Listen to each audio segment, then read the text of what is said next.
这就是我们今天的主角，来自361度的名为第4代 DVD4。这一双鞋唯一能够拿得出手的东西啊，就是中底的全掌超临界缓震材料。除此之外，没有任何其他亮眼的东西，什么 RPU 的液态橡胶啊，特殊的鞋面设计啊，在这一双鞋身上都没有出现。不难看出361度对于这个系列已经没有那么上心了，但是这个系列恰恰就正好是我最喜欢的361度家的一个系列。之前3代的体验都非常不错，除了上一代啊我穿了几次就开胶这一种品控问题之外，单论实战 DVD 这一个系列真的非常不错。那这一次的 DVD4 在实战方面的表现究竟如何？它会更加适合哪种类型的球员去进行选择呢？接下来我们就来仔细聊聊它在实战方面的体验。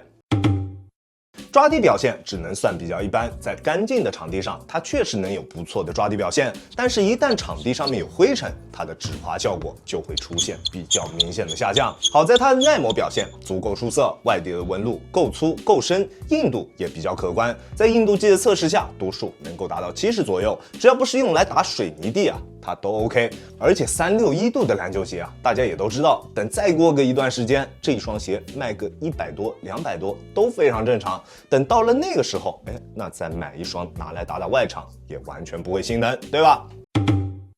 抗扭相比之前的3代都要略差一些，但是绝对够用，这一点啊大家可以放心。DVD4 就是那种上脚之后完全不需要任何磨合就可以直接穿上去打球的鞋子，但是随着温度的上升，它的强度衰减会稍微有点快。如果你对于球鞋的强度要求非常高啊，那在穿了一段时间之后，在鞋舱内部温度上升了之后，你再去做一些对抗蹬地动作，它的抗扭啊就会显得有那么点力不从心了。但是对于大部分的兄弟来说，它的强度一定是够用的，大家可以放心，好吧？而且凡事都有它的两面性，对吧？它这一个强度不高的中底，反倒是给它带来了不错的弯折体验。前掌的弯折非常轻松，不管是跑动、变向，还是做一些交叉步动作，它的中底都不会出现任何的阻滞，做动作非常顺。再加上它这个全弧形的外底造型啊，对于多脚步的外线球员来说，绝对是个好消息。如果你还是一个轻体重的球员，那就更好了。如果你正巧就是这一种类型的球员，那这一双鞋对于你来说啊，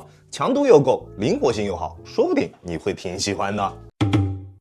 至于它的稳定性没什么太大的问题，虽然它这一个外底啊是这样一个360度的弧形外底，防侧翻啊基本上形同虚设，但是宽大的大底造型以及合适的中底重心都让它有了不错的稳定性表现。在实战的过程中，脚底下非常安心，在做动作的时候完全不会有任何的后顾之忧，大家可以放心选择。但是啊，如果你的脚踝力量比较差，崴脚这一件事在你身上经常会发生，那我建议你啊，还是尽量少考虑这种弧形外底的篮球鞋，你还是去多看看那些有传统防侧翻脚的篮球鞋，那些鞋款一定会更加适合你，好吧？OK， 它的基础性能基本上就是这样，各方面的表现都不算特别出色，但是各方面都还算够用，性能的下限并不是特别高。好在在这一双鞋身上没有什么致命的缺陷，就单从基础性能方面来看，那只要你对于球鞋强度的要求并不是特别高的，你就可以去选择这一个鞋款。那接下来我们就来看看它在风格化的处理方面做得怎么样，看看这一双鞋啊，它的性能上限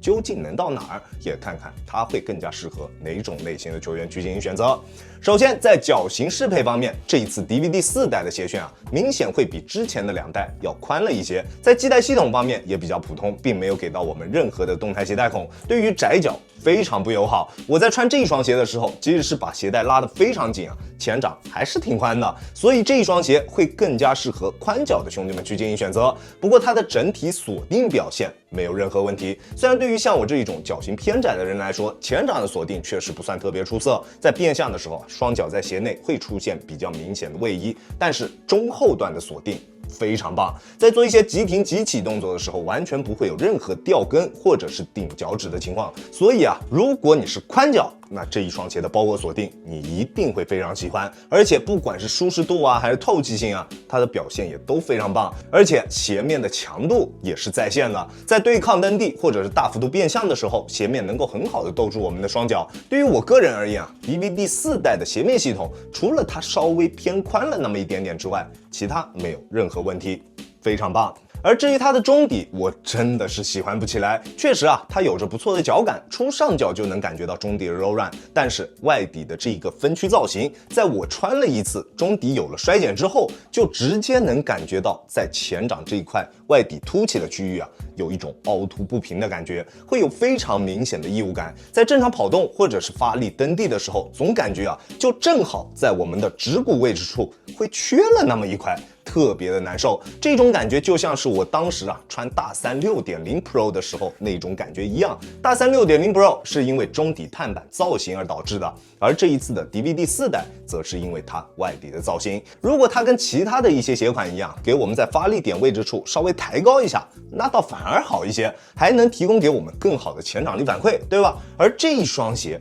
恰好相反，在发力点位置给我们做了个镂空，感觉啊特别奇怪，这也是我对于这一双鞋最不满意的一个地方。当然，除了这个问题之外，它的过渡啊，它的力传导啊都没有任何问题。不管是正常跑动还是在蓄力起跳的时候，它的中底体验都还不错。虽然给不到我们任何的推进感，也给不到我们任何的滚动感，但是起码算得上是无功无过的。DVD 4代亚当球鞋主观评级 C 级，丁威迪啊现在已经离开 NBA 了，那361度也知道它的曝光度自然会有大幅度的下降，对吧？所以这一代的 DVD 大家可以明显看出来361度对于它非常的不用心，整体体验下来也确实，丁威迪4代就是这整一个系列当中单论实战排在靠后位置的那一款。当然啊，它还是有它的适配人群在的，它有着出色的舒适度，有着非常广的脚型适配范围，还有着优秀的灵活性表现。如果你是宽脚的小体重多脚步后卫，经常会做一些变向动作的，那这一双鞋你可能会比较喜欢。